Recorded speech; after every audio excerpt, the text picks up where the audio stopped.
dengan beresponsoria dari Mazmur 104 ayat 24 kaum wanita dan 25 kaum pria. Bersama-sama kita mulai. Betapa banyak perbuatan-Mu ya Tuhan, segalanya Engkau jadikan dengan kebijaksanaan, bumi penuh dengan ciptaan-Mu. Lihatlah laut itu besar dan luas wilayahnya, di situ bergerak, tidak terbilang banyaknya binatang-binatang yang kecil dan besar. Di situ kapal-kapal berlayar dan leviathan yang telah membentuk untuk bermain dengannya. Semuanya menantikan Engkau supaya diberikan makanan pada waktunya. Apabila Engkau memberikannya, mereka memungutnya. Apabila Engkau membuka tangan-Mu, mereka kenyang oleh kebaikan. Apabila Engkau menyembunyikan wajah-Mu, mereka terkejut. Apabila Engkau mengambil roh mereka, mereka mati binasa dan kembali menjadi debu. Apabila Engkau mengirim roh-Mu, mereka tercipta, dan Engkau membaharui muka bumi. Biarlah kemuliaan Tuhan tetap untuk selama-lamanya. Biarlah Tuhan bersukacita karena perbuatan-perbuatannya. Dia yang memandang bumi sehingga bergetar, yang menyentuh gunung-gunung sehingga berasap. Aku hendak menyanyi bagi Tuhan selama aku hidup. Aku hendak bermazmur bagi Allahku selagi aku ada. Biarlah renunganku manis kedengaran kepadanya. Aku hendak bersukacita karena Tuhan. Biarlah habis orang-orang berdosa dari bumi, Dan biarlah orang-orang fasik tidak ada lagi. Pujilah Tuhan, hai jiwaku. Haleluya.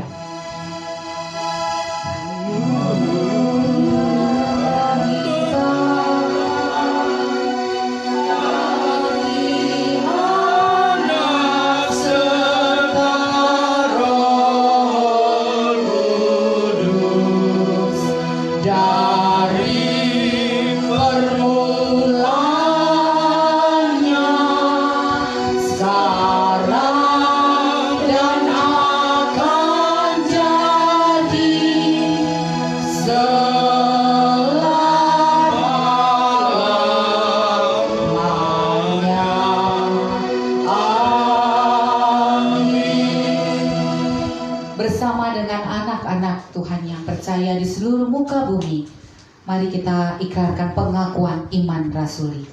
Aku percaya kepada Allah, Bapa yang Maha Kuasa, Khalik langit dan bumi, dan kepada Yesus Kristus, anaknya yang tunggal Tuhan kita, yang dikandung daripada Roh Kudus, lahir dari anak darah Maria, yang menderita sengsara di bawah pemerintahan Pontius Pilatus, disalibkan, mati dan dikuburkan, turun ke dalam kerajaan maut, pada hari yang ketiga bangkit pula dari antara orang mati, naik ke surga, duduk di sebelah kanan Allah, Bapa yang Maha Kuasa, dan akan datang dari sana untuk menghakimi orang yang hidup dan yang mati.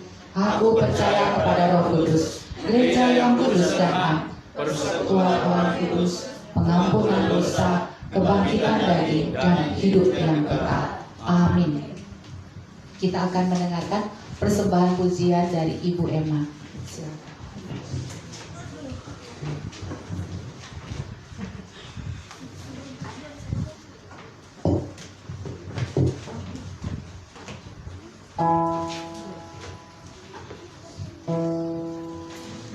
Oh saudara, lihat tanda yang terjadi di dunia. Berjagalah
epistel kita diambil dari Roma 8 ayat 22 sampai ayat 27. Ayat yang ke-22, sebab kita tahu bahwa sampai sekarang segala makhluk sama-sama mengeluh dan sama-sama merasa sakit bersalin. Dan bukan hanya mereka saja, tetapi kita yang telah menerima karunia sulung roh, kita juga mengeluh dalam hati kita sambil menantikan pengangkatan sebagai anak, yaitu pembebasan tubuh kita. Sebab kita diselamatkan dalam pengharapan, tetapi pengharapan yang dilihat bukan pengharapan lagi. Sebab bagaimana orang masih mengharapkan apa yang dilihatnya. Tetapi jika kita mengharapkan apa yang tidak kita lihat, kita menantikannya dengan tekun. Demikian juga Roh membantu kita dalam kelemahan kita. Sebab kita tidak tahu bagaimana sebenarnya harus berdoa. Tetapi Roh sendiri berdoa untuk kita kepada Allah dengan keluhan-keluhan yang tidak terucapkan. Dan Allah yang menyelidiki hati nurani mengetahui bahwa roh itu yaitu bahwa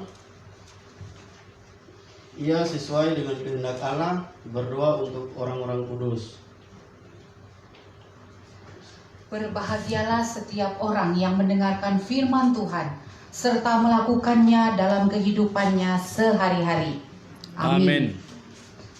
Warta jemaat pada minggu ini, pimpinan jemaat, pengurus, dan jemaat Immanuel Banjarmasin mengucapkan selamat beribadah kepada kita semua dan selamat datang kepada Bapak Ibu Saudara yang baru pertama kali hadir dalam ibadah kita.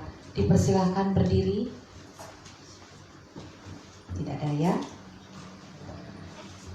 Bagi yang membutuhkan pelayanan berupa konseling, doa, pelepasan dari ikatan roh-roh jahat dan kuasa kegelapan, serta membutuhkan bimbingan pranikah dan pernikahan, baptisan dan CD, serta pemakaman, dapat menghubungi pimpinan jemaat dengan HP tertera. Dari panitia kebaktian, kantung persembahan diedarkan 2 kantong untuk kas gereja, dan kami mengucap syukur berterima kasih atas persembahan konsumsi pada hari ini dari keluarga Bapak Didi Wijaya, juga kepada Ibu Emma atas persembahan Nana Singkong dan tomat. Tuhan Yesus memberkati persembahan Bapak Ibu sekalian.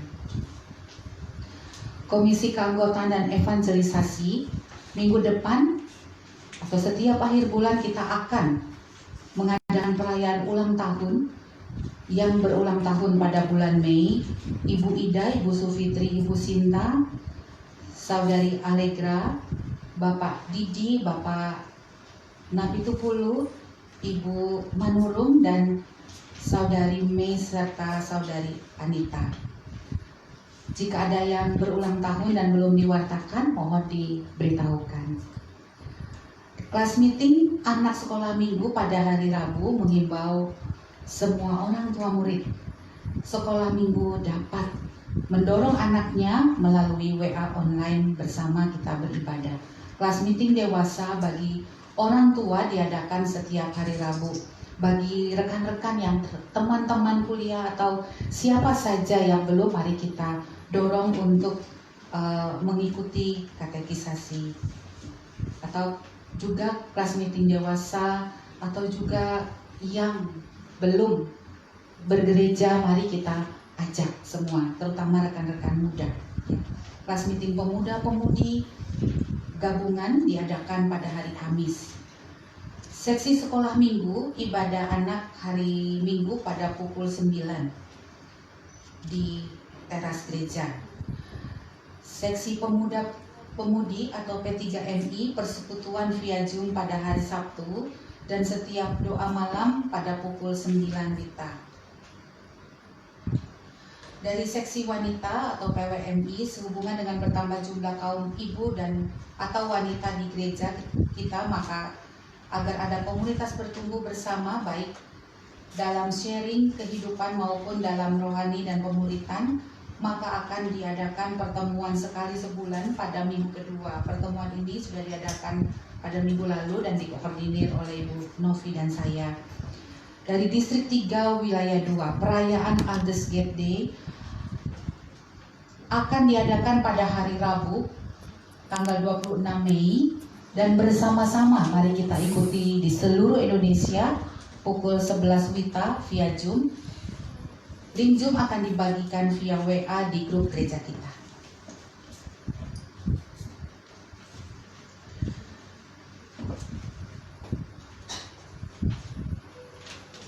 Pokok doa dan berita kehadiran serta persembahan minggu lalu dan serta pelayan Tuhan dapat kita baca di Warta. Terutama bagi pelayan, mari kita berlatih pada hari Sabtu atau usai ibadah agar memberikan yang terbaik bagi Tuhan. Terima kasih. Kita akan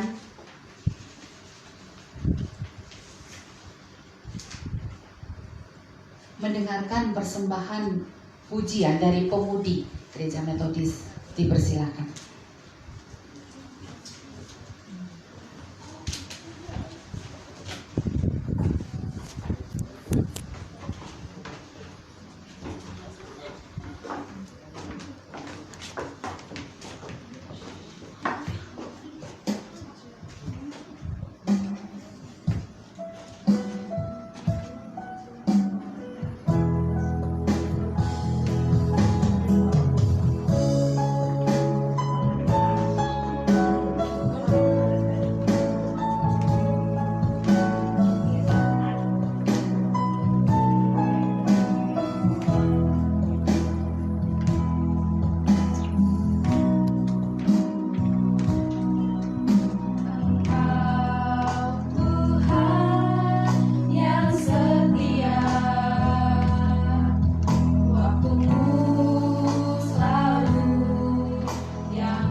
akan berdoa syafaat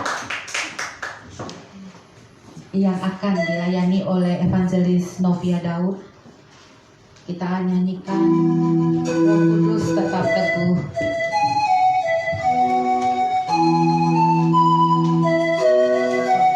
Oleh Bapak Tambo Bolon, yang akan dilayani oleh Bapak Tambo Bolon. Dipersilakan Pak.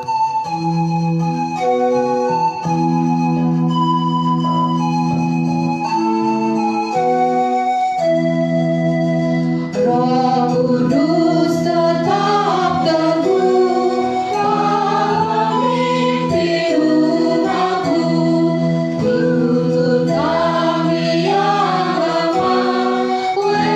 lewat burung dunia, jiwa yang mati lesu, mendengar panggilanmu, hai musafir ikutlah ke negeri sejahtera. Kawan karib terdekat, kawan nolong yang benar, beri di jalan yang terang, hati anakmu tenang. Bila badai meneru, perdengarkan suaramu, hai musafir ikutlah ke negeri sejahtera. Bila nanti tamatlah pergumulan dunia, dalam sorga mulia, nama kita tertera. Asa kita ditebus, unik panggil Roh Kudus.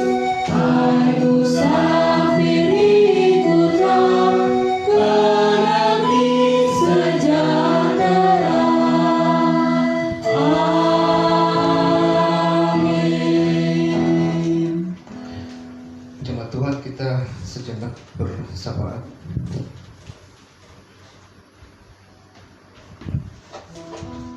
Tuntun kami yang lemah lewat gurun dunia ya Bapak, sehingga ketika jiwa yang letih lesu karib untuk selalu mendengar panggilan-Mu. Kami sebagai musafir berharap ada negeri sejahtera yang menjadi tujuan kami. Bapa di surga, di perjalanan hidup kami, di dalam satu minggu yang telah kami jalani, kami telah mengalami beragam problem kehidupan yang merupakan bagian dari hidup kami ya Bapak. Kami tidak mengeluh, kami tidak akan berputus asa, tetapi untuk selalu mendekatkan diri kepada-Mu ya Bapak. Karena kami yakin dan percaya Engkaulah kekuatan kami yang sejati, Engkaulah yang memberikan kami karunia, Engkaulah yang maha mengetahui semua kebutuhan kami ya Bapak. Dan kami sangat percaya untuk itu. Bapa di surga, di tengah pergumulan kami bergereja, tentu banyak onak dan duri, tapi kami yakin dan percaya bahwa pertumbuhan jemaat kami oleh pengasihan-Mu dan oleh jamaah tangan-Mu akan semakin bertumbuh dan berkembang.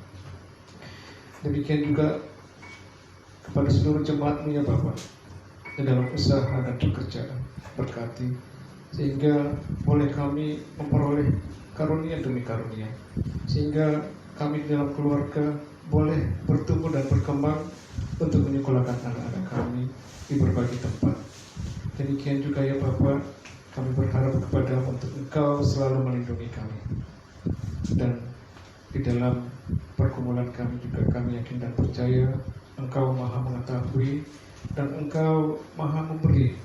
Oleh karena itu, di sahabat kami ya Bapak, berkati pribadi lepas pribadi, apapun yang menjadi pergumulan hidupnya, bagi mahasiswa siapapun ya Bapak, yang boleh bertelut kepadamu untuk Engkau tetap melindungi, Engkau memberikan kepintaran yang luar biasa sehingga boleh menjadi terang, menjadi suluh di tengah-tengah mahasiswa-mahasiswa lainnya Bapak.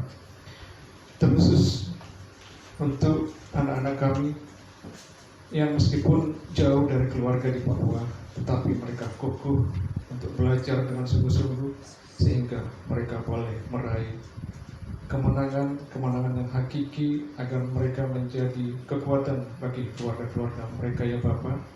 Anak kami Frans, Yohanes, Skupet, Roni, Maya, Yani, Anita, Ayub, Manuel, Yesus, dan rekan-rekan yang lain yang berasal dari berbagai tempat. Engkau berkati ya Bapak. Walaupun kami tidak menyebutkan satu persatu, tetapi Engkau maha mengetahui. Di dalam doa pribadi, lepas pribadi mereka, Engkau sangat berharap mampukan untuk mereka bisa menjadi terang dunia. Bapak di surga, demikian juga secara pribadi kami boleh untuk memohon kepadamu agar dipulihkan kesehatan, terkhusus untuk Ibu Sarah Chin Hiao, Ibu Lilik, Ibu Iwa, Ibu Sari Oktarina, dan Pendeta Erwin Daud, demikian juga Panelis Novia Daud, Adi Daniel, Ibu Moni, Bapak Swanto, apapun ketidaksempurnaan dari kondisi kesehatan ya Bapak, pulihkan sehingga mereka boleh sempurna di hadapan, sempurna juga di dalam menjalankan tugas dan pekerjaannya.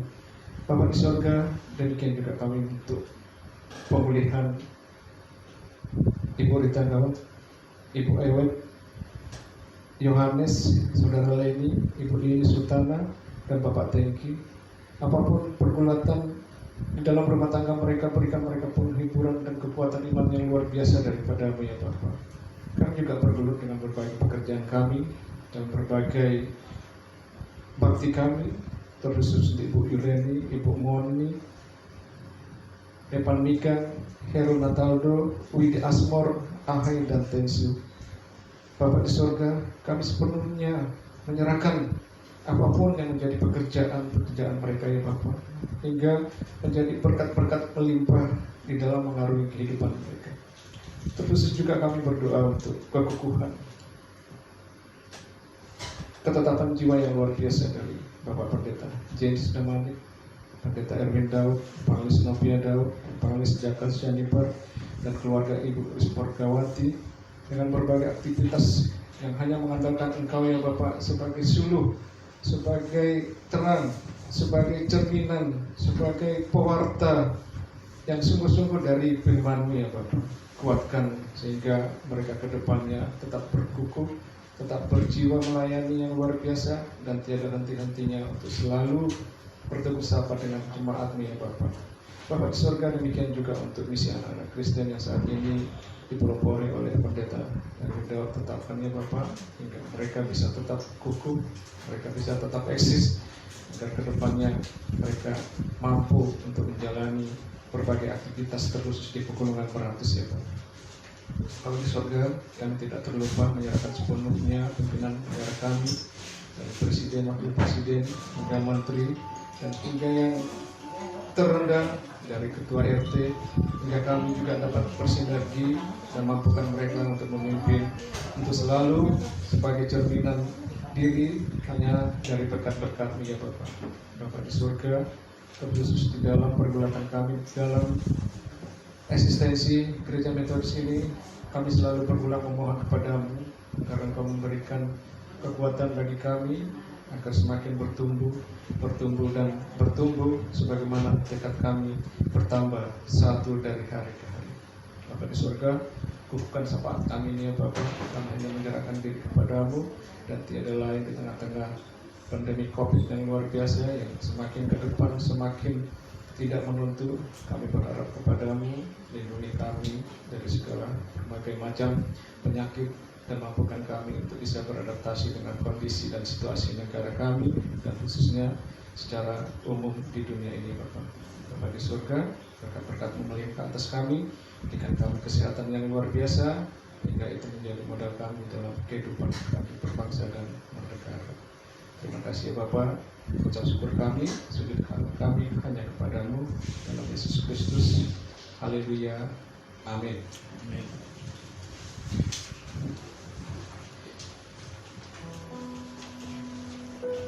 Baik, kita akan mendengarkan doa. Sebelumnya kita akan melantunkan pujian jemaat kita penuhi sekarang kita.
dengan kuasa-Mu dalam mengingat Minggu Pentakosta ini, agar kami bergairah dan Kau membakar semangat kami lebih berapi-api dalam menyembah, memuji, dan memuliakan Engkau ya Tuhan.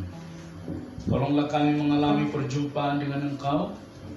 Roh-Mu bekerja dengan kuat menopang kami, mengandalkan Engkau di atas semua pelayanan kami, di atas semua pekerjaan usaha, dan di atas semua kesehatan kami. Tolonglah kami Bapa, dan naungi kami dengan kuasa Roh yang bekerja dengan kuat. Jikalau ada kuasa intimidasi iblis jahat yang mencoba mengalihkan perhatian kami dari firman-Mu, bersama kami hancurkan dalam nama Yesus. Dan kuasa-Mu sungguh-sungguh bekerja di dalam kami. Dalam nama Yesus kami berdoa dan menyambut firman-Mu. Amin. Silakan duduk Bapak Ibu, saudara yang mengasihi Tuhan.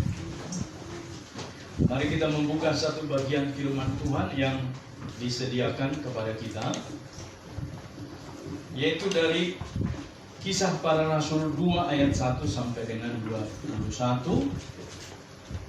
Saya akan membaca Bapak Ibu. Mari Bapak Ibu, jemaat semua yang di gereja dan juga yang di rumah, mempersiapkan diri membaca Kisah Para Rasul 2 ayat 1 sampai 21 dengan mengikuti pembacaan dari depan.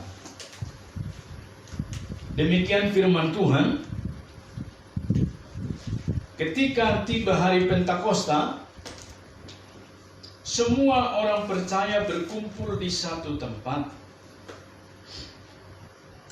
Tiba-tiba turunlah dari langit suatu bunyi seperti tiupan angin keras yang memenuhi seluruh rumah di mana mereka duduk.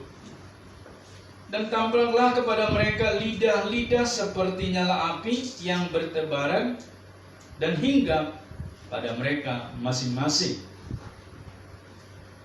Maka penuhlah mereka dengan Roh Kudus. Lalu mereka mulai berkata-kata dalam bahasa-bahasa lain, seperti yang diberikan oleh Roh itu kepada mereka untuk mengatakannya.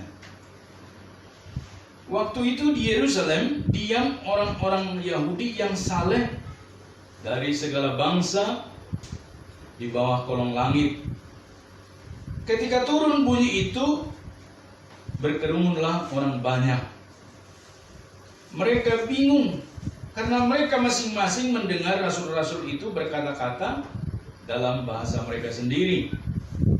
Mereka semua tercengang-cengang dan heran, lalu berkata, bukankah mereka semua yang berkata-kata itu orang Galilea? Bagaimana mungkin kita masing-masing mendengar mereka berkata-kata dalam bahasa kita sendiri, yaitu bahasa yang kita pakai di negeri asal kita? Kita orang Partia, Media, Elam, penduduk Mesopotamia, Judea, dan Kapadokia, Pontus dan Asia, Frigia, dan Pamfilia, Mesir, dan daerah-daerah Libya yang berdekatan dengan Kirene, pendatang-pendatang dari Roma, baik orang Yahudi maupun penganut agama Yahudi, orang Kreta dan orang Arab. Kita mendengar mereka berkata-kata dalam bahasa kita sendiri tentang perbuatan-perbuatan besar yang dilakukan Allah. Mereka semuanya tercengang-cengang dan sangat termangu-mangu sambil berkata seorang kepada yang lain, apakah artinya ini? Tetapi orang lain menyindir, mereka sedang mabuk oleh anggur manis. Maka bangkitlah Petrus, berdiri dengan ke-11 rasul itu, dan dengan suara nyaring ia berkata kepada mereka, hai kamu orang Yahudi dan kamu semua yang tinggal di Yerusalem, ketahuilah dan camkanlah perkataanku ini. Orang-orang ini tidak mabuk seperti yang kamu sangka, karena hari baru pukul 9. Tetapi itulah yang difirmankan Allah dengan perantaraan Nabi Yoel. Akan terjadi pada hari-hari terakhir, demikianlah firman Allah, bahwa aku akan mencurahkan rohku ke atas semua manusia. Maka anakmu laki-laki dan perempuan akan bernubuat, dan teruna-terunamu akan mendapat penglihatan-penglihatan, dan orang-orangmu yang tua akan mendapat mimpi. Juga ke atas hamba-hambaku laki-laki dan perempuan akan kucurahkan rohku pada hari-hari itu, dan mereka akan bernubuat. Dan aku akan mengadakan mujizat-mujizat di atas, di langit, dan tanda-tanda di bawah, di bumi, darah dan api, dan gumpalan-gumpalan asam. Matahari akan berubah menjadi gelap gulita, dan bulan menjadi darah, sebelum datangnya hari Tuhan, hari yang besar dan mulia itu. Dan barang siapa yang berseru kepada nama Tuhan akan diselamatkan. Sedemikian jauh pembacaan firman Tuhan ini, Bapak Ibu, saudaraku yang mengasihi Tuhan. Tentu yang berbahagia adalah setiap kita yang membaca tetapi juga mempraktekkan firman Tuhan ini di dalam hidupnya hari lepas hari. Haleluya. Dengan tema Pentakosta. Ada beberapa bagian terpikir oleh kita, Bapak Ibu, ketika membahas tentang Pentakosta. Pentakosta ini, kalau di dalam bahasa Latin itu penta, artinya ke-50. Dan kosta itu adalah pekerjaan-pekerjaan yang dicurahkan oleh pengertian-pengertian pengenalan Tuhan. Nah, Bapak Ibu saudaraku, seperti yang kita pahami bersama di dunia di mana kita hidup hari ini, ketika berbicara atau membahas tentang roh, ada banyak Bapak Ibu orang berpikir bahwa roh itu tidak ada. Tetapi di satu sisi ada juga yang berpikir roh itu ada, dan membayangkan serta memposisikan roh itu sebagai sesuatu yang ditakuti. Sehingga setiap kali mereka menjadikannya sebagai tempat atau bahan bagian penyembahan mereka sendiri. Karena ditakuti atau disembah, dan itu berdampak Bapak Ibu dalam hidup mereka yang tersesat. Ada banyak orang tidak berani ke kuburan malam-malam karena menyangka ada hantu atau roh-roh jahat. Ada banyak orang hari ini ada banyak yang takut dengan kegelapan. Bahkan terkadang di rumah sendiri juga orang mengasumsikan bahwa roh itu adalah sesuatu yang menakutkan dan jahat, sehingga tidak berani di dalam kegelapan. Kadang-kadang tengah malam ke kamar mandi juga takut. Itu pengertian-pengertian yang keliru tentang roh, Bapak Ibu saudaraku. Tetapi ada juga di dalam pengertian lain seperti yang pertama disampaikan, mereka tidak mempercayai adanya roh. Tidak sedikit orang yang masuk dalam kategori yang tidak mempercayai dunia yang tidak kelihatan. Bagi orang yang rasional seperti itu, segala yang berbau roh itu tidak masuk akal dan tidak perlu ada mendapat tempat dalam hidup manusia. Ada banyak juga orang yang berpikir seperti itu. Bahkan orang-orang di bule di barat sana lebih cenderung berpikir roh itu tidak ada. Oleh karena itu Bapak Ibu saudaraku, di lingkungan yang berada pada dua keadaan seperti itu,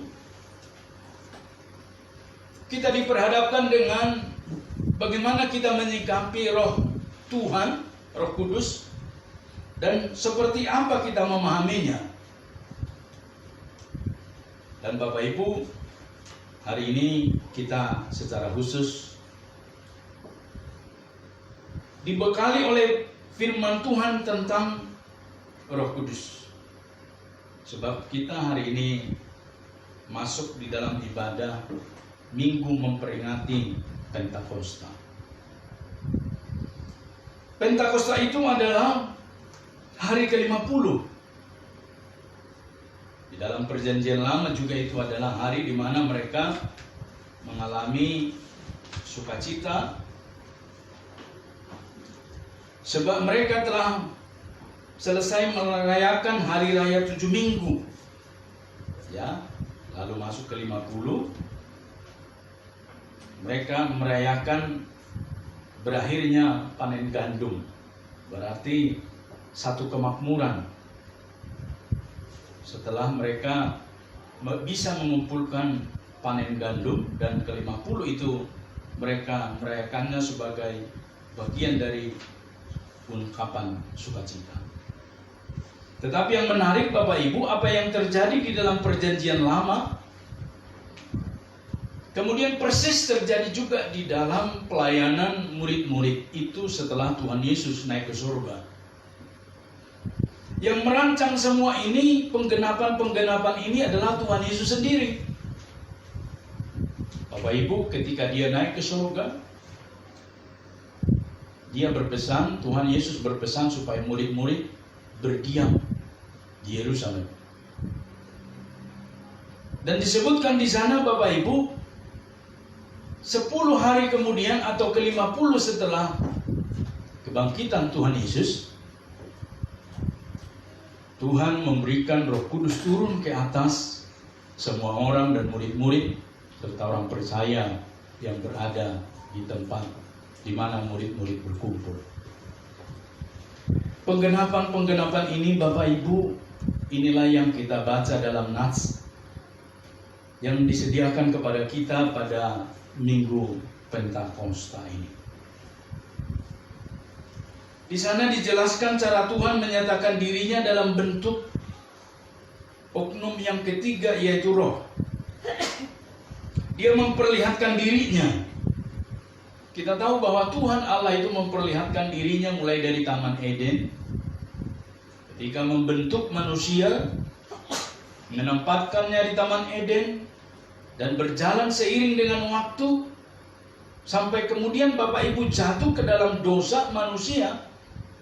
Diberikan satu janji akan ada kelepasan, pembebasan atas dosa itu, dan itu terus dinubuatkan ribuan tahun sampai kemudian digenapi oleh Tuhan Allah sendiri, dan kelihatan pribadi kedua dari Tuhan Allah, Yesus, yang berkarya. Itulah sebabnya ketika Tuhan Allah datang ke dunia, Bapak Ibu saudaraku, Yesus mendemonstrasikan penyembahan selalu kepada Bapa, bukan kepada yang lain. Dan penyembahan itu Bapak Ibu saudaraku mengantarkan umat Israel pada waktu itu dan murid-murid serta orang banyak mengerti bahwa Allah itu memiliki oknum atau karakteristik 3. Dan Bapak Ibu, setelah karyanya selesai, Tuhan menyatakan dirinya melalui kehadiran Roh Kudus. Dikatakan pada bagian ini Bapak Ibu, hingga tiba-tiba turunlah dari langit suatu bunyi seperti tiupan angin keras yang memenuhi seluruh rumah di mana mereka duduk. Dan tampaklah kepada mereka lidah-lidah seperti nyala api yang bertebaran dan hingga pada mereka masing-masing. Maka penuhlah mereka dengan Roh Kudus. Inilah yang Bapak Ibu dipahami oleh murid-murid penggenapan dari janji-janji Tuhan Allah kepada mereka. Allah tidak sendiri dipahami mereka, Allah tidak memberikan mereka dalam keadaan kesendirian. Dan hingga pada masing-masing orang memberi dampak kepada mereka, sehingga mereka memahami bahwa hari itu adalah ke-50 ketika Pentakosta dicurahkan kepada mereka. Bapak Ibu saudaraku, ketika kita melihat di sini ada kutipan dari khotbah Petrus dari Nabi Yoel di Perjanjian Lama. Apa yang dikutip Bapak Ibu pada bagian ini? Yaitu penggenapan dari nubuatan Nabi Yoel tentang pencurahan Roh Kudus, yang adalah penggenapan dari janji-janji Tuhan Allah sebelumnya. Jadi Tuhan Allah sebelumnya telah memberikan satu pernyataan, kamu akan menerima kuasa kalau Roh Kudus turun ke atas kamu. Dan ternyata mereka menunggu setepat 10 hari Bapak Ibu, Roh Kudus itu turun. Dan mereka dipenuhi. Ada beberapa tanda di sana tadi disebutkan bahwa mereka mengalami satu terobosan yang dipimpin oleh Roh Kudus. Murid-murid itu bisa berkata-kata bahasa-bahasa lain. Ini bahasa-bahasa lain Bapak Ibu. Jadi jangan ditafsirkan dengan bahasa-bahasa yang kita tidak mengerti. Ya, mungkin Bapak Ibu pernah beribadah di satu gereja, lalu mereka berbahasa-bahasa yang tidak dipahami atau dimengerti.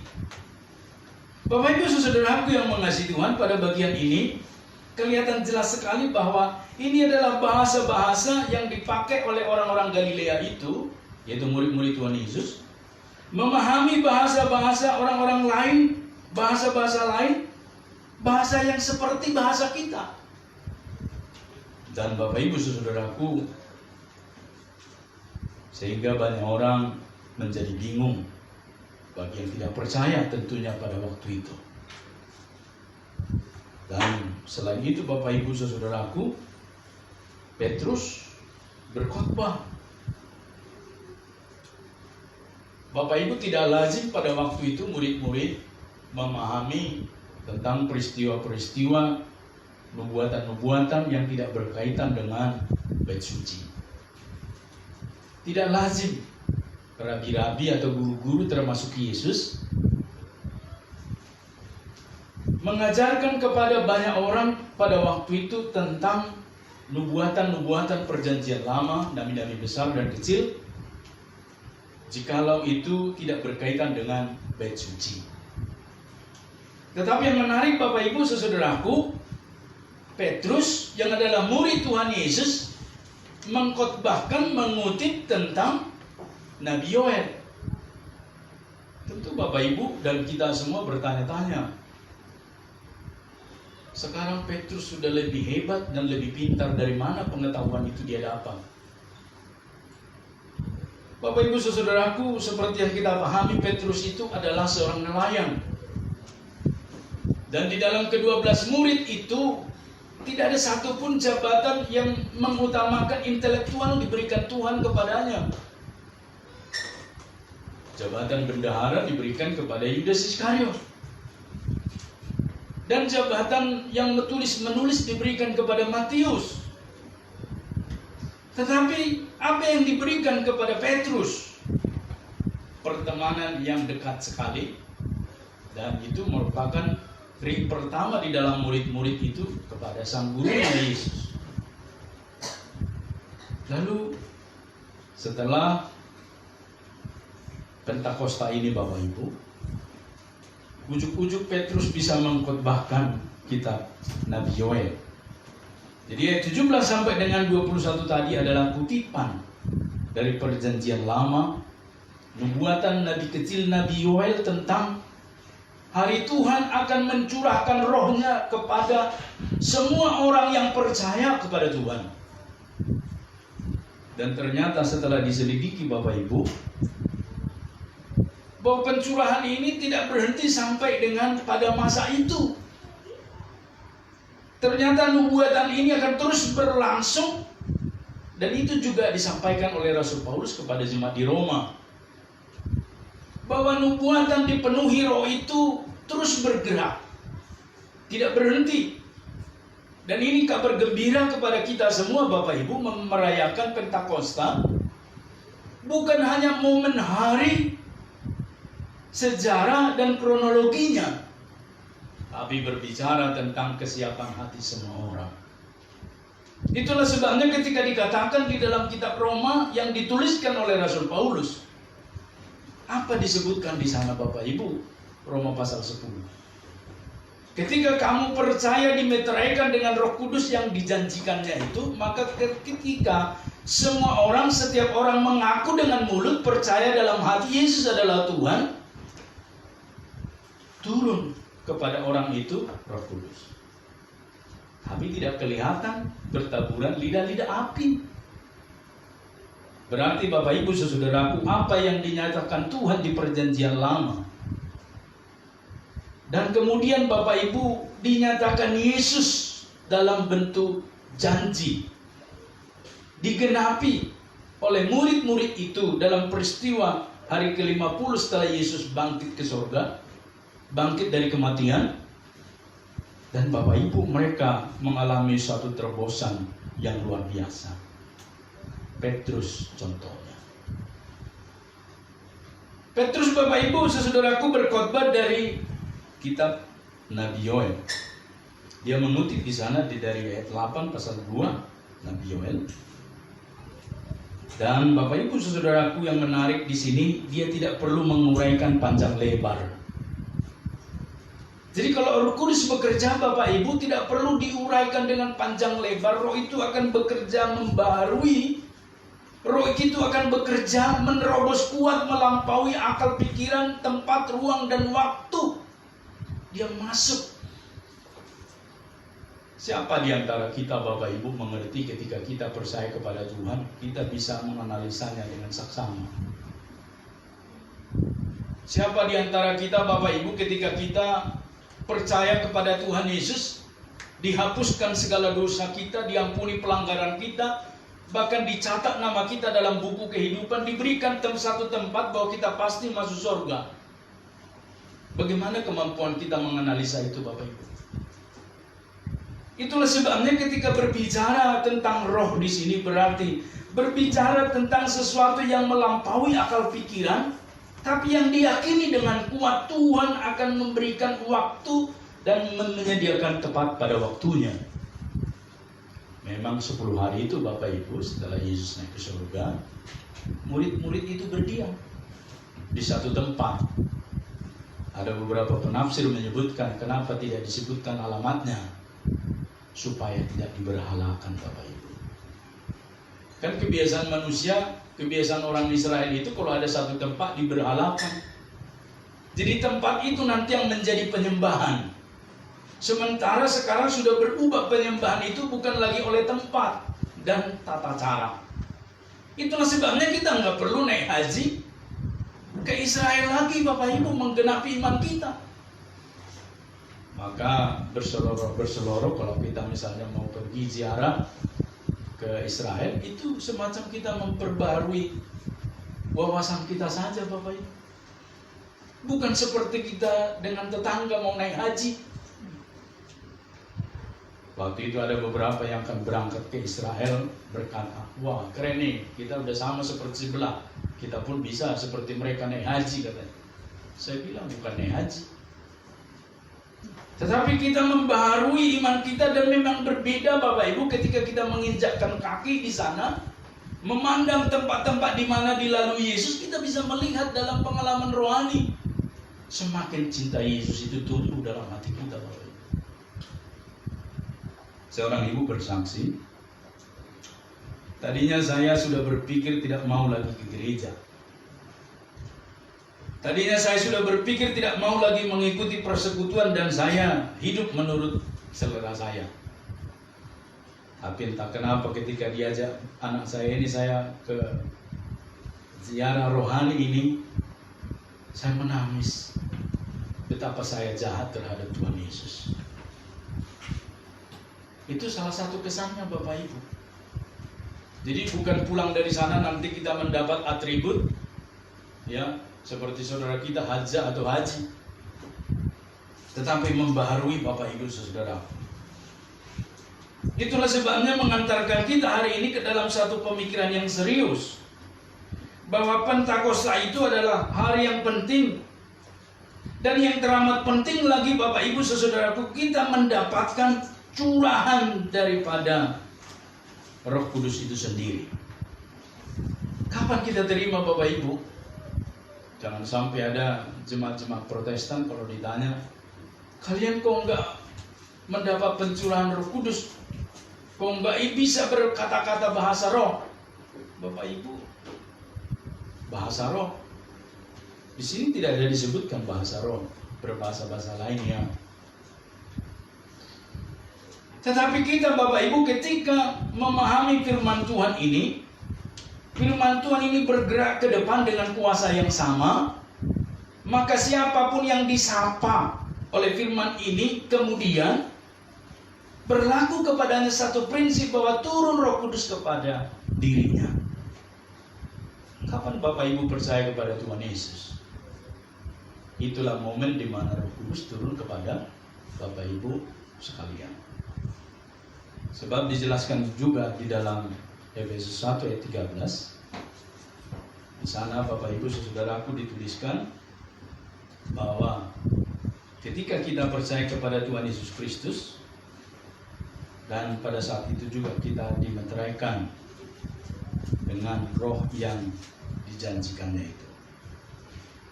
Di dalam Dia kamu juga, Dia ini Yesus ya, Efesus 1 ayat 13. Karena kamu telah mendengar firman kebenaran, yaitu Injil keselamatanmu. Di dalam Dia kamu juga ketika kamu percaya, dimeteraikan dengan Roh Kudus yang dijanjikannya itu. Jadi Bapak Ibu, mari kita bantu saudara kita yang tidak mengerti tentang pekerjaan-pekerjaan Roh Kudus ini. Ya. Sampai ada beberapa orang terobsesi, ya ini 10 tahun yang lalu ya. Saya kalau belum dapat Roh Kudus ya Pak Pendeta katanya. Loh, kok belum dapat Roh Kudus? Emang Roh Kudus bisa diperjualbelikan? Gimana mendapatkan Roh Kudus itu Pak? Pengen sekali saya kata. Pak, kok begitu sih saya bilang. Ketika kapan Bapak percaya pada Tuhan Yesus? Oh, disebut momennya. Pada waktu peristiwa itu saya percaya kepada Tuhan Yesus dan kemudian saya dibaptis. Nah itu disitulah Bapak dapat Roh Kudus itu. Tapi kok enggak nendang ya Pak ya? Kok enggak terasa? Bapak mau rasa seperti apa Roh Kudus kalau turun dalam diri Bapak? Bapak seperti mau dibuat seperti kuda, melompat-lompat, atau mau seperti apa? Lalu dia jelaskan seperti fenomena di tetangganya yang beribadah ke gereja tertentu. Akhirnya saya bimbing Bapak ini, Bapak ini. Saya jelaskan. Ketika Roh Kudus bekerja dalam diri kita, Bapak Ibu, ingatlah di dalam Galatia 5 itu, ayat 22 dan 23, apa disebutkan di sana? Iya, ada buahnya. Bapak berbuah enggak? Baru dia mikir Bapak Ibu. Bapak Ibu saudaraku, Roh Kudus itu enggak bisa kita deteksi dengan alat deteksi metal itu. Mana Roh Kudus tadi? Ada orang berkata ketika, mana laba-laba. Dia seperti merasa sudah ada Roh Kudus dalam dirinya. Saya katakan itu karunia. Ada orang yang tertentu bisa berbahasa seperti itu. Glosolalia, lidah, berbahasa lidah. Ya. Tapi ada yang menafsirkannya Bapak Ibu. Jadi kalau diucapkan sesuatu tapi tidak ada yang menafsirkannya, kita bawa bingung sampai ke rumah, dan bingung itu beranak pinang, menjalar terus-menerus, dan kita terus dibingungkan dan tidak menemukan. Maka Bapak Ibu saudaraku, kapan kita dipenuhi Roh Kudus seperti peristiwa Pentakosta 2000 tahun yang lalu? Ketika kita percaya kepada Tuhan Yesus. Ketika kita mengaku dengan mulut, saya percaya bahwa Engkau Yesus anak Allah. Percaya dalam hati, saya percaya Yesus telah memeteraikan tubuh, diri, dan hidup saya. Maka saat itu juga Roh Kudus turun atas orang tersebut, Bapak Ibu. Dan Roh Kudus itu tidak keluar masuk. Masuk. Nanti kita minta lagi, masuk dong Roh Kudus. Kemarin error kelihatannya sinyalnya, keluar sempat. Itu kan kita waktu nonton televisi. Atau handphone kita sinyalnya lancar 4 tanda pagarnya atau 3 atau 2. Tetapi Roh Kudus sekali dimeteraikan, dia akan termeterai terus sampai selama-lamanya. Itulah sebabnya Bapak Ibu, maka sesungguhnya ketika seseorang dimeteraikan dengan Roh Kudus, enggak ada murtad Bapak Ibu. Ya, enggak ada. Jadi orang bertanya, bolehkah orang Kristen jadi murtad? Enggak boleh. Seharusnya tidak boleh. Kenapa? Apakah mungkin Roh Kudus itu seperti kita membuat plat kendaraan? Ya, 4978 apa? DA 4978 ini. Terus bawa ke tukang plat 49 diganti jadi 48, diketok-ketok jadi 48. Bisa kan? Roh Kudus enggak begitu cara kerjanya Bapak Ibu. Ketika kita dimeteraikan dengan Roh Kudus yang dijanjikan itu, dia berdiam dengan roh kita, maka roh kita sekarang Roh Kudus, bukan lagi roh dunia. Lalu Bapak Ibu saudaraku, ketika kita berikan terus apa yang menjadi keinginan roh itu, maka terjadilah pertumbuhan rohani dalam diri kita. Maka ketika datang pencobaan, kita enggak mencari tiang gantungan, tapi kita mencari tiang untuk di mana kita berpaut, yaitu salib Tuhan Yesus. Karena ada roh Bapak Ibu. Maka Roh Kudus yang ada di dalam diri kita itu tidak keluar masuk, tetapi juga dia tidak akan memberikan kita penekanan-penekanan membuat kita depresi. Anak-anak muda milenial ini kan agak susah. Mereka cerdas-cerdas, tapi agak susah juga diberikan pengertian tentang roh. Beberapa bertanya kepada saya, Pak Pendeta, kalau boleh dikeluarkanlah Roh Kudus dalam diri saya. Dia terlalu menekan saya Pak, katanya. Lah, saya bingung dengan kok terlalu menekan dia Roh Kudus ini. Dia menekan pada bagian mana? Saya tanya. Seberapa besar kau ditekan? Akhirnya dia menyebut Bapak Ibu. Ketika saya tidak berdoa, dia seperti menusuk-nusuk dan berkata kepada saya, berdoa, berdoa, berdoa. Ketika saya tidak membaca Alkitab, dia seperti menggodam saya. Ingat terus di pikiran saya Alkitab. Bentuk Alkitab, bentuk Alkitab. Saya bosan dengan itu Pak. Saya pengen dunia saya, katanya. Oh begitu ya. Lalu saya jelaskan ke dia. Kira-kira yang mengontrol pikiranmu itu dirimu atau ada satu oknum yang tidak engkau pahami? Maunya saya Pak, katanya. Lalu saya berikan. Kan tahu Honda. Motor Honda ada pabriknya di Jakarta. Tapi untuk keberlangsungan motor Honda ini di mana-mana sampai saat ini ada, pabrikan pasti mengeluarkan yang disebut dengan spare part. Kalau enggak pada rontok itu motor. Tidak ada spare partnya, mana bisa diganti dengan batang pisang ke situ dicolok-colok kalau ada yang rusak. Kan harus spare partnya.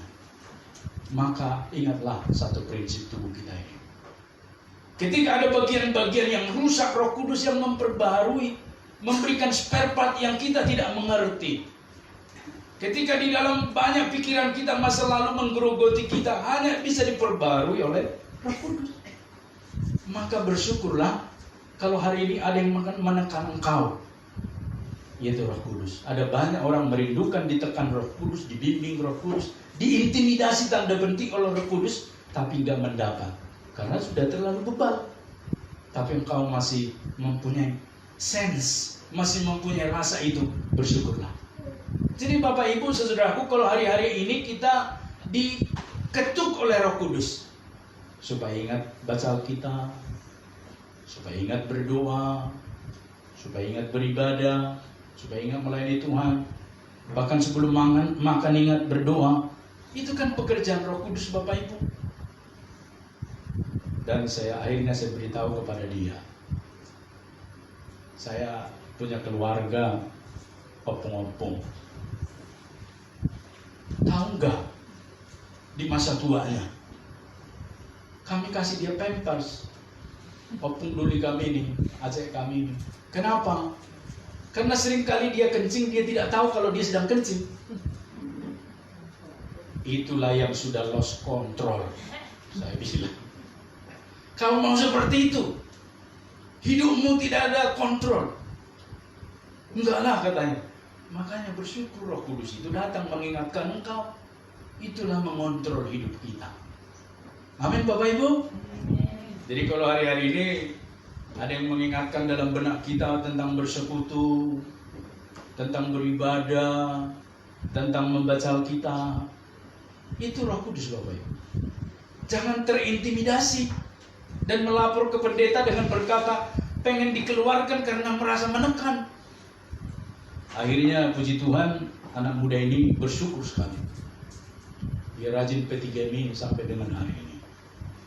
Berarti Bapak Ibu saudaraku, dari penjelasan ini firman Tuhan ini hidup. Amin Bapak Ibu. Ketika dikatakan kepada Nabi Yoel dalam bentuk nubuatan, kira-kira sekian ratus kemudian digenapi pada waktu murid-murid, dan kemudian sampai ke masa kita 2000 tahun sekarang juga kuasanya sama. Maka kita semua dipenuhi Roh Kudus. Amin. Jadi jangan ada yang berkata saya belum punya roh. Roh Kudus belum turun. Sudah saya nanti-nanti Pak dalam 10 hari ini. Seperti yang di Alkitab saya sudah terus menanti-nanti. Kok belum nendang juga rasanya kepada diri saya. Mau ditendang seperti kuda tuh bagaimana Bapak Ibu? Itulah sebabnya Roh Kudus itu telah turun kepada kita. Dan kita juga bisa seperti Petrus, mengerti kuasa dari perkataan firman itu. Dan Bapak Ibu yang luar biasa apa yang terjadi dari khotbah Petrus ini. Bacalah di dalam pasal 2 ayat 41. Orang-orang yang menerima perkataannya itu, artinya khotbahnya Petrus kan, memberi diri dibaptis, dan pada hari itu juga lah jumlah mereka bertambah kira-kira 3.000 jiwa. Pada waktu mereka 10 hari itu Bapak Ibu disebut dalam pasal 1 itu jumlah mereka 120 orang. Tapi ketika Roh Kudus itu turun Bapak Ibu saudaraku, jumlah mereka menjadi 3.000 orang. Jadi Bapak Ibu saudaraku, tidak ada yang mustahil bagi Tuhan. Sebab sudah kelihatan di dalam diri murid-murid, mereka juga mengalaminya. Maka aplikasi dari khotbah ini kepada kita Bapak Ibu, Pentakosta itu hari ini kita peringati, tapi kuasanya masih ada. Dan masih banyak orang yang bisa diberikan, dicurahkan roh itu kepada mereka-mereka, dengan catatan mereka mengaku dengan mulut, percaya dalam hati. Gak mungkin Roh Kudus turun ketika mereka tidak mengaku dengan mulut dan percaya dalam hati bahwa Yesus telah bangkit, bahwa Yesus telah menaklukkan kematian, bahwa Yesus adalah Tuhan. Nah, bagaimana tetangga kita atau orang-orang lain mau membuka mulut mengaku Yesus sebagai Tuhan Juru Selamatnya? Inilah tugas kita Bapak Ibu. Kita berani sampaikan. Kita tidak berani, mereka akan tetap menunggu berita itu. Pada saat Pentakosta, para murid menyaksikan lahirnya jemaat perjanjian baru atau gereja yang dipimpin Roh Kudus dan datang untuk mendiami setiap hati orang percaya. Maka peristiwa di mana para murid berada di dalam ruangan saat Pentakosta ini menghubungkan permulaan karya Roh Kudus atas gereja dan akhir dari karya Kristus di bumi, Bapak Ibu. Kiranya momen memperingati Pentakosta tahun ini kita jadikan sebagai momen menghadirkan dirinya Allah Tritunggal yang genap di dalam hidup kita. Jadi jangan lagi ada dalam hidup kita Dwitunggal, ya. Yang menonjol itu kebapaan saja. Atau yang menonjol tentang mencari mujizat-mujizat saja. Yesus, pemberi mujizat. Maka yang menonjol hanya mencari mujizat. Tapi baik juga menonjol ketika Roh Kudus telah berdiam di dalam diri kita, maka muncullah buah-buah roh di dalam hidup kita, Bapak Ibu. Nah, seperti apa buah-buah roh itu? Di dalam penutup khotbah ini saya akan bacakan kepada kita. Yang pertama, Bapak Ibu, disebutkan di sana, tetapi buah roh ialah kasih. Nah, bagaimana kasih kita hari ini? Apakah kita mengasihi orang karena memandang itu objek? Ada yang mau kita manfaatkan, ya, supaya saya mengasihi engkau, ya karena memang mau jadi pacarku, ya wajar, karena kan mau pacaran. Yang kedua, Bapak Ibu, di sini kasih itu, apakah kasih kita itu murni seperti kasih Tuhan mati untuk manusia berdosa? Yesus kan kasihnya rela berkorban demi kasihnya untuk manusia berdosa, mati untuk manusia berdosa. Bukan maksudnya mengasihi karena nanti akan mendapat untung. Ya, saya kasih engkau, wajar dong kau kasih lagi saya supaya impas. Nggak begitu, Bapak Ibu. Walaupun kita tidak dikasihi, kita tetap mengasihi. Ya, amin. Mungkin di keluarga kita kan ada begitu, kita udah mengasihi dia, bahkan sudah kita kirim bantuan-bantuan 10 kali, sekalipun dia tidak pernah kirim apa-apa, tidak apa-apa, kasih terus. Ya. Bahkan mungkin juga kita sudah mengasihi, malah dia mengata-ngatain kita. Tidak apa-apa, kasih terus, jangan balas dengan kata-kata. Ya. Karena Roh Kudus bekerja. Jika Roh Kudus ada di dalamku, ya, enggak terlalu masalah, Bapak Ibu. Yang berikutnya dikatakan pada bagian ini, yaitu sukacita. Ada orang bersukacita karena sebentar lagi dia ingat, nanti kan sudah mau terima gaji, senang dia. Tapi setelah terima gaji, seminggu dipakai udah habis, sukacitanya hilang. Bukan gitu ya, Bapak Ibu ya. Kalau mahasiswa ketika kirimannya sudah datang, senang sekali rasanya. Bukan ya.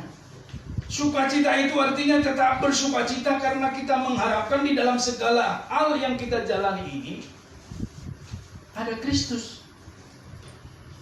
Dan yang ketiga, Bapak Ibu, dikatakan pada bagian firman Tuhan ini damai sejahtera, damai, nyaman, ya. Yang berikutnya, kemurahan, kebaikan, kesetiaan, kelemah lembutan, penguasaan diri. Ada berapa, Bapak Ibu? Berapa buah roh? 9. Ya. Jangan ditambahin. 9 saja bisa kita lakukan sudah cukup. Ya. Ada orang mau tambah kurang 9. Enggak seperti jumlah murid-murid 12. Satu pun belum bisa dilakukan udah pengen 12. Ya, dilakukan dulu Bapak Ibu saudaraku buah-buah roh itu. Bagaimana dengan kesabaran? Hari-hari ini banyak orang tidak sabaran, Bapak Ibu. Ya, lihat aja di jalanan itu. Pak, putar balik katanya. Diomelin itu, dihina-hina, dimaki polisi itu. Akhirnya polisi santun aja. Catat nomornya, kirim sudah panggilan. Tanggal sekian menghadap komisaris ini untuk diproses verbal. Kenapa? Sudah mengata-ngatai polisi. Hanya disuruh putar balik karena nggak bawa surat bebas COVID. Putar balik aja, santai aja Bapak Ibu. Kalau Roh Kudus ada di dalam diri kita, putar balik aja. Datang lagi ke situ, siapa tahu dia izinkan. Putar balik Pak, putar balik lagi Bapak Ibu, santai aja. kita jangan terlalu menciptakan sesuatu yang menjadi beban dalam hidup kita, ya. Khususnya di tengah pandemi ini, nyatakan kuasa Roh Kudus bekerja. Ketika banyak orang hari ini tidak sabar, kita sabar, ya. Ketika banyak orang hari-hari ini di tengah pandemi ini, ya, tidak bisa lagi menunjukkan kesetiaan, kita setia, ya. Belum lagi Bapak Ibu, kelemah lembutan, penguasaan diri, dan seterusnya. Maka itulah buah yang kelihatan dan bisa kita praktekkan. Orang nggak melihat Roh Kudus berkeliaran hingga Bapak Ibu di gereja, tapi orang akan lihat Roh Kudus hinggap dari hidup kita. Ya, cara kita menawar belanjaan di pasar, ya, Bu, sayurnya berapa nih seikat? Dia sebut misalnya 2.000. Bisa lah Bu, 500 rupiah. Datang penjual sayur itu kan 2.000 tadi, ya. Saya sudah hitung modal, sudah hitung ini, udahlah 1.800. Bisa kan 400 lagi Bu? Dia turun lagi yang menawar pertama, 500 jadi 400. Bu, gimana sih? 500 pun tidak bisa, malah kurang 400. Gini aja deh, saya berikan 1.500. Saya nggak ambil untung lagi, sudah ambil capeknya aja. Datang lagi yang menawar tadi kan, padahal dia waktu menawar itu kan bungkuk gini, jadi kelihatan kalung salibnya seperti ini.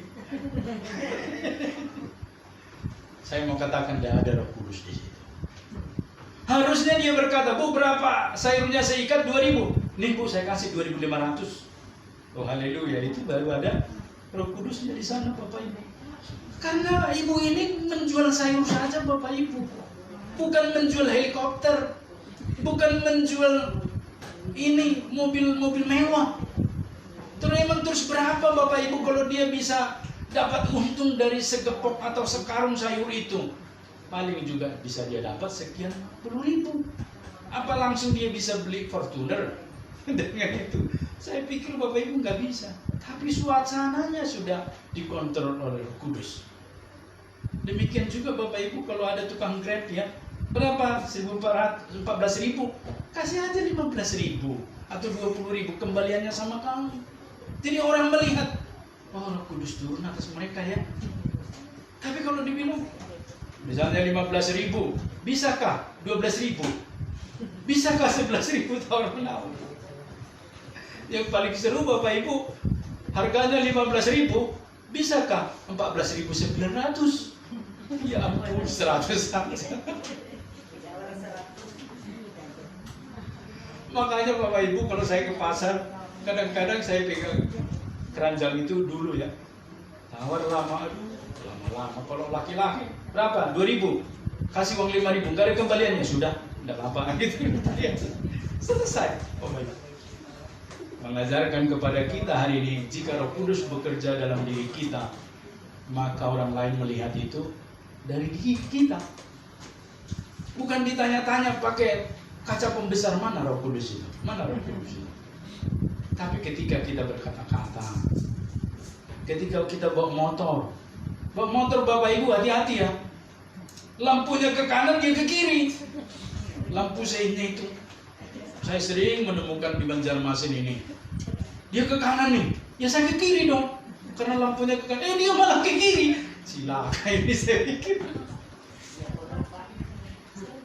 Jadi kalau ada nanti saya temukan orang ke kanan lampunya ke kiri, berarti itu bukan orang Metodis. Amin. Nah, itu pasti orang gereja lain gitu. Kenapa? Di Metodis sudah diajarkan, kalau ke kiri nyalakan lampu ke kiri, kalau ke kanan nyalakan lampu ke kanan, dan ke kanan. Jangan menyalakan lampu ke kanan, larinya ke kiri Bapak Ibu. Ketika Roh Kudus turun dalam diri kita, maka orang melihat diri kita, ya. Bukan melihat Roh Kudus itu dan mau. Sama seperti dalam ibadah kita ini, ya. Ketika dipenuhi Roh Kudus, kita bisa berinteraksi dengan baik, saling mengenal. Amin Bapak Ibu. Amin. Tuhan memberkati. Kita berdoa. Jadi kasihan Bapak Aceh kita yang satu ini, setelah selesai khotbah baru dia datang. Oke, kita berdoa. Minta Ibu Penginjil Novi untuk berdoa.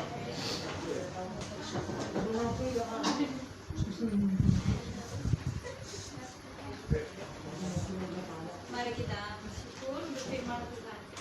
Bapa kami di dalam surga, kami bersyukur ya Tuhan. Roh Kudus-Mu dicurahkan atas kehidupan orang percaya. Karena gereja-Mu Tuhan pada hari ini membutuhkan kuasa Roh-Mu yang kudus. Buah-buah Roh itu terpancar keluar dari dalam kehidupan kami sebagai gereja. Di dalam tubuh Kristus inilah Roh-Mu bertahta ya Tuhan. Kami percaya buah Roh yang menjadi kesaksian kepada lingkungan kami, kepada keluarga kami, kepada orang-orang yang kami kasih dan mengasihi kami. Maka Roh Kudus itulah yang akan memberi kesaksian dan kemuliaan hanya bagi Tuhan.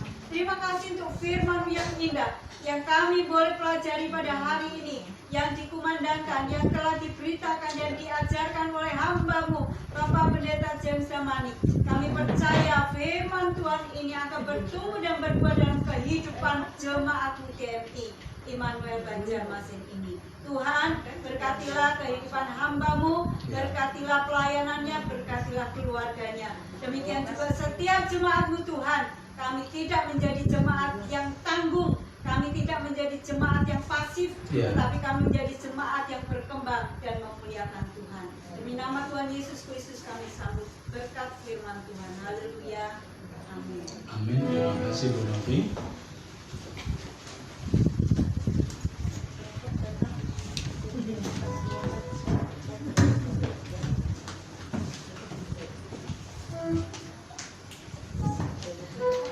Sebab dialah Allah kita dan kitalah umat gembalaannya dan kawanan domba tuntunan tangannya.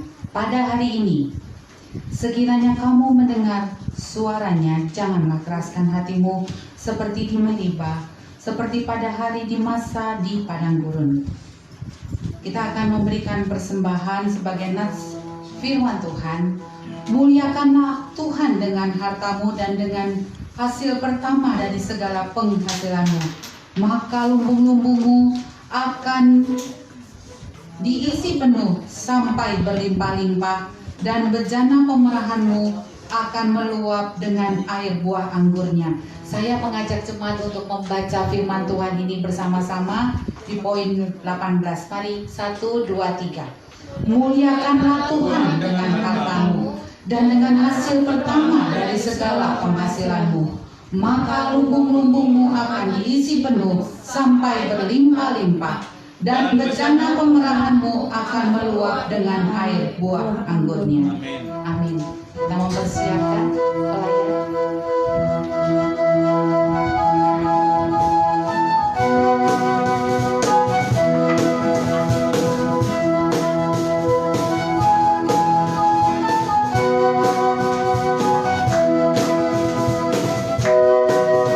Berkumandang suara dari seberang gila cahayamu, banyak jiwa dalam dosa menerang gila.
di surga, terimalah persembahan yang kami kumpulkan pada siang hari ini, baik persembahan kantung kolektif tugas gereja dan lain-lain persembahan, tekad iman, janji iman, persepuluhan, ucapan syukur.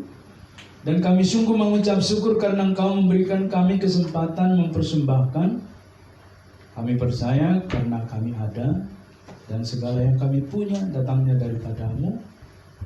Dan Engkau telah terlebih dahulu mempersembahkan yang terbaik bagi kami dan menolong kami, menyediakan segala yang kami butuhkan. Terimalah persembahan kami ini Bapa, karena kami naikkan hanya di dalam nama Yesus Kristus. Kami berdoa dan kami menyerahkan persembahan ini. Amin.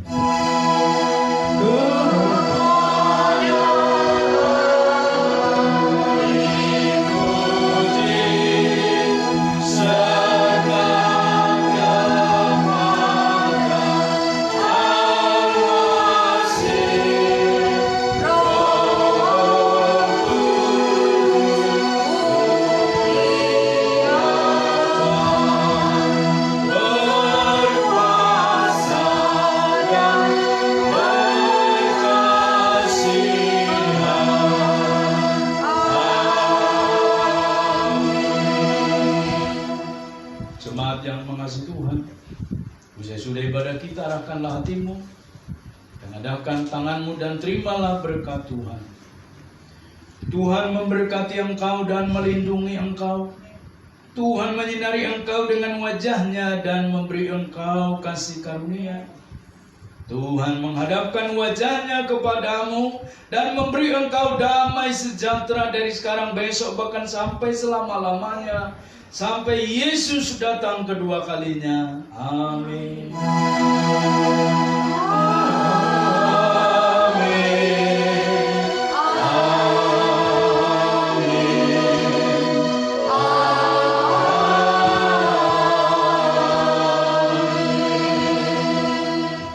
Amin. Silakan duduk satu pribadi. Ibadah kita selesai. Dan sebelum kita memberikan salam satu dengan yang lain, seperti biasa Bapak Ibu, kita mengucapkan terima kasih kepada Bapak Didi yang berulang tahun pada tanggal 15 yang lalu, tapi mempersembahkan konsumsi kita pada siang ini. Ya, boleh bangkunya digeser seperti biasa dan kita duduk seperti biasa. Mohon para pemuda-pemudi bisa membantu membuka meja kita. Jika ada yang persembahan pujian, kami persilahkan ya. Maria, langsung Maria. Maria. Kita berdoa sebelumnya untuk doa makan ya. Nyanyi dulu. Maria, Maria. Ya, sudah bisa?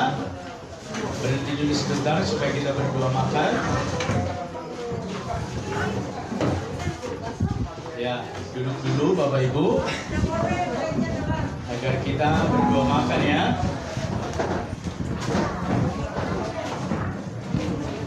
Kita nggak akan berdoa kalau masih ada yang bergerak-bergerak.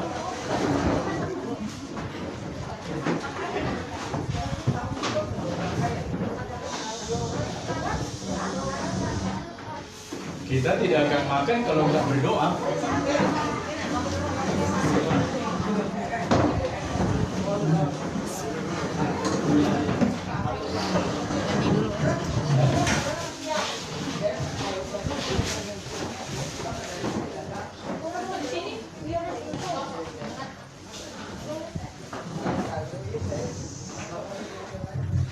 Sudah bisa kita berdoa makan?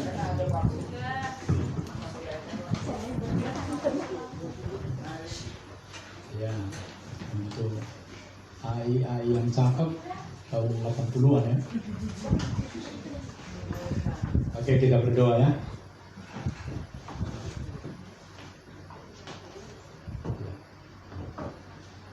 Bapa di surga, kami mengucap syukur berterima kasih hari ini kami dijamu oleh Bapak Didi dan keluarga yang menyediakan konsumsi kami pada siang ini setelah beribadah. Sebagai bagian dari praktik gereja mula-mula, kami boleh saling menjamu sebagai bagian daripada kekeluargaan keluarga Kenny Immanuel Banjarmasin. Terima kasih Bapa di surga, dan berkati makanan minuman yang akan sebentar kami nikmati, dan berkati setiap kebersamaan kami supaya kami lebih dekat dan kami menjadi satu keluarga besar yang terus dibimbing oleh Tuhan. Berkati Pak Didi sekeluarga, khususnya kesehatannya Bapak, berikan yang terbaik supaya dia panjang umur dan dia dapat melihat cucu-cucunya dan Kau memberkati masa depannya. Kami teringat orang berkekurangan di sekitar kami Bapa, lawatlah mereka supaya mereka juga dapat menikmati makan siang seperti kami hari ini. Dan di atas semuanya nama-Mu dipermuliakan, berkat-Mu tercurah atas pekerjaan usaha dari Pak Didi sekeluarga. Kami teringat dengan saudara kami yang tidak dapat hadir. Biarlah kebersamaan kami ini mengingatkan mereka agar minggu mendatang kami ajak, sehingga lengkaplah sukacita kami menikmati kebersamaan ini. Dalam nama Yesus kami sambut berkat-Mu. Amin. Oke, silakan